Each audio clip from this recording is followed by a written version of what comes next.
I coded it so that the world grows every time I die. This means that the world border will start off very small and will grow as I play. However, I won't be embarking on this journey alone. You see, it would be very boring if I was alone, because that would mean I could just repeatedly cause the world border to expand, and that would be really boring. So instead, I'll have a friend helping me. You see, every time I die, I'm actually going to send the world over to my friend, and I won't get it back until he dies and sends it back to me, and we'll just keep taking turns like that. To begin, I cut down the jungle tree I happened to spawn on. After that, I was able to look around and see what I had to work with.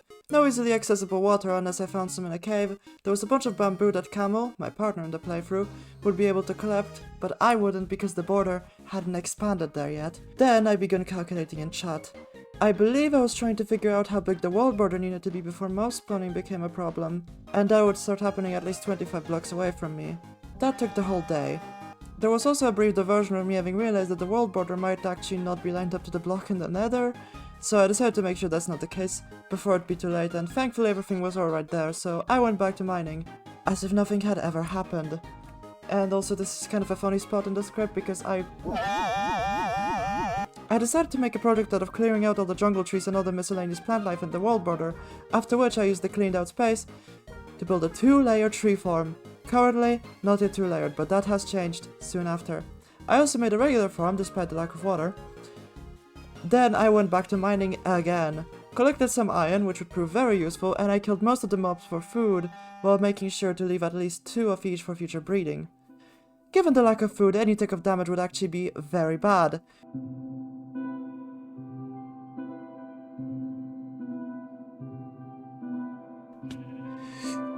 However, I did note the use of trees as a potential source of apples and therefore food. That said, the first batch of trees did not drop any apples. Then I finally added the second layer to the tree farm, I cut down some trees, and I did actually get some apples. After that, I decided to stop playing. The next day, not very much happened. I made a cauldron to collect some rainwater, which would eventually turn into actual usable water. I also had a big tree spawn, which I cut down. Then I built a grid of blocks above the farm to prevent more spawning in the future. Finally, I placed down some signs to get Kamil on the same page as me, and I handed the world off to him. Maybe I shouldn't speak so quickly. Maybe. During Kamil's first turn, he didn't do too much. First, he acquainted himself with the surroundings and collected a bit of bamboo, which had been made available after my death. After that, he went on to work on the mine until he reached lava. While he was in said mine, a zombie spawned, which is a very rare occurrence, and on my client doesn't even seem to be possible. No, seriously. There's this really odd bug I've been experiencing where hostile mobs just refuse to spawn near 0-0. I have no idea why this is happening. Anyway, the zombie dropped a carrot, which is even more insane. He went up to the surface to make a sign informing me about the carrot. Then he used the iron we collected to make a cauldron to collect rainwater. The cauldron could also be useful for a lava farm too in the future. He covered the lava for safety, then after some miscellaneous work he corrected the sign on the cauldron, then went on to try and put the lava in the cauldron but crouched and Mojang had patched the invincibility frames from relogging, so...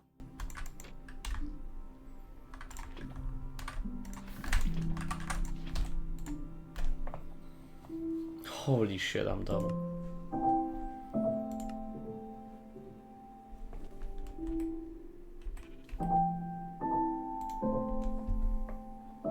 It doesn't work like on multiplayer. Oh no.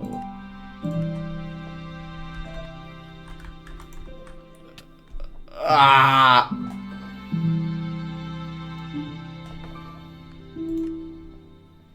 Shit.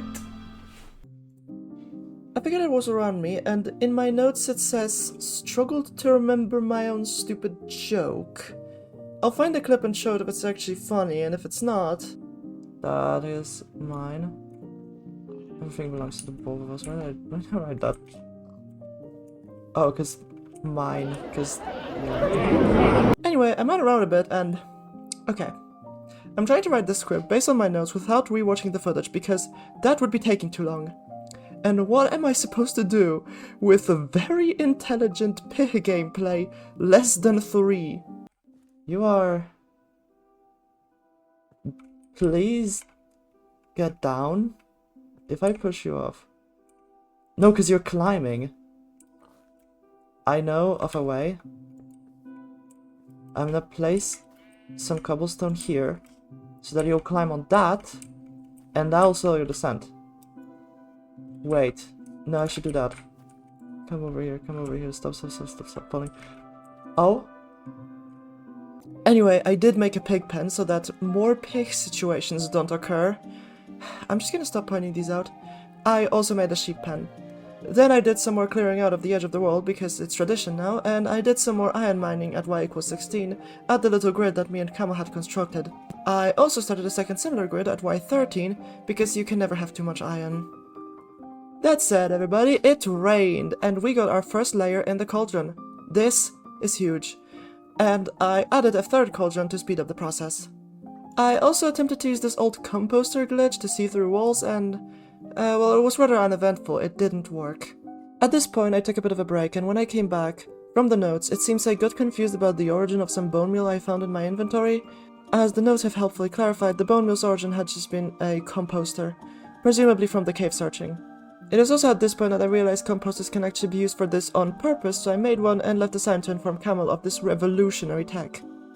At this point I decided to go down to the lowest level and mine out a dark room, with the intention of using it to cause mob spawns.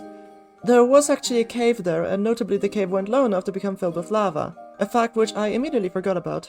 So I suppose I should just play the footage. There is a YouTube video I was watching in the background while this happened. It's one of the Alcos spooky things in old Minecraft videos, if I remember correctly. But honestly, I think it just adds to the vibe.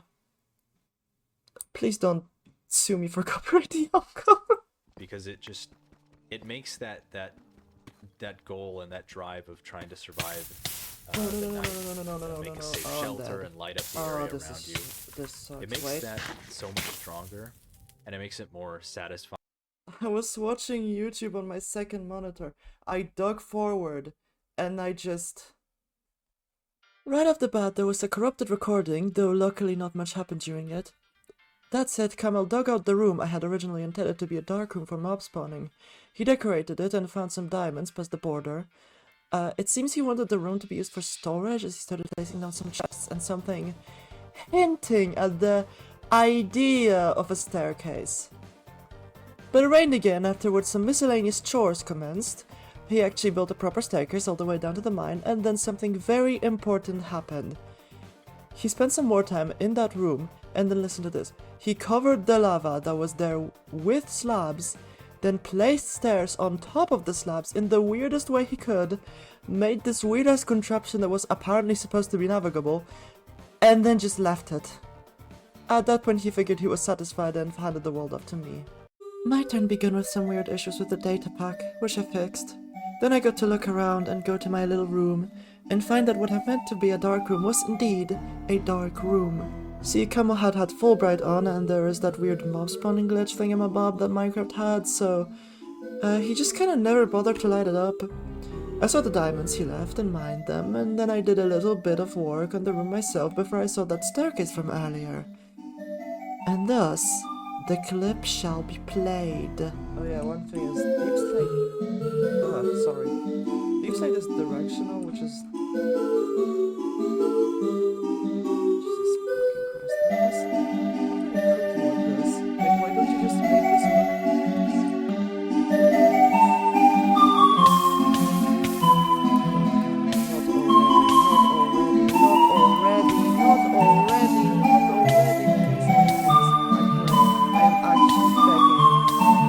When Kamil got the world, very shortly after me opening it for the first time, something he made sure to point out in RDMs, right away he went to that storage room and mined it out a bit more. He also started work on decorating the floor. He did some mining and went back to the storage room and lava jump scare with several exclamation points. And then he said, Fuck it, if Masa dislikes the checkerboard, she'll change it. And I am very respectful of the decisions of the people I play with, so I will not be changing it. And I also do actually like it. Kamil apparently freaked out over the rain. It's raining! It's raining! It's raining! It's raining! Yeah! More than one, actually. Oh! It's so close! Please! Please! Rain for a little longer. He apparently crafted another cauldron, which is a good thing, since we get more water quicker. but also, if you notice, we already have 3 layers of water, so we can use bottles to put them all in one cauldron, and easy win, we've got a water source block, we've basically succeeded. Except we haven't, because there's no sand in our world, so we can't craft bottles. Now, for the first time, Kamil actually split his gameplay into 2 recordings. Once he came back, he did more floor work and mining, and expanded the tree farm, and then more mining, and some observations regarding the distance. Is that a fucking mushroom island? No. It's a house. We get a wandering trader who is actually willing to buy stuff, so we can get our first emeralds. Sadly, the llama ate one of the wheat blocks, but he still got to sell the other one for an emerald. Hooray! And Kamil didn't record his death. He just sent me his recording along with the world, which I haven't opened yet. So you'll have to see that next time, I suppose. Hate to leave you on a cliffhanger, haha. I suppose you ought to subscribe and enjoy your day wherever you are.